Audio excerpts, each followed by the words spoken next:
ئێستا لە خانەقین لە 3 جێگا گۆڕی بە کۆمەڵ هەیە.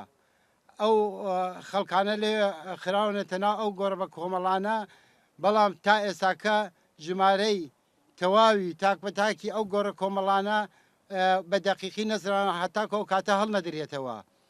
بەداخەوە ئەو کاتەی لە ساڵی 2004 ویستمان ئەو گۆڕانە هەڵ بدەینەوە لە ڕێگەی لیژنەی تایبەتەوە، بەڵام هێزی هاوپەیمانان لەم ناوچە بوو، بە تایبەتی ئەمریکیەکان ڕێگەیان نەدا ئەو گۆڕانە هەڵ بکەنن کە بزانین کێن ئەوانە لەناو ئەو گۆڕانە بۆی تەسلیمی کەسوکاریان بکەن. ناوچەی خانەقین تایبەتمەندیەکی هەیە لە هەموو ڕێگە، چونکە خاوەن شەهیدێکی زۆرین.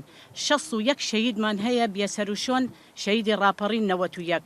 وەکو ئاماژە پێدابرای بە ڕێزم کاکێ من 12 لەسەر 13 بە ئەمر پاشەکشەکریا ئەو ڕۆژە عزت دووری هاتە خانەقین، خەڵکەکە بە عام گەنج و لاوگردە و کرد لە مەلعەبەگا. بۆیە ئەو گەنجانە کەفتنە بەر ئەو شاڵاوە حتا کۆ ئیستا بێسەروشۆنن. ئەم گۆڕە ڕۆژی پێنجشەمە داناینە تیمێکی وەزارەتی گشتی دەستگای شەهیدان بێت لە لای پەریخانەوەتیان ئەو گۆڕانە دەستنیشانەکەن.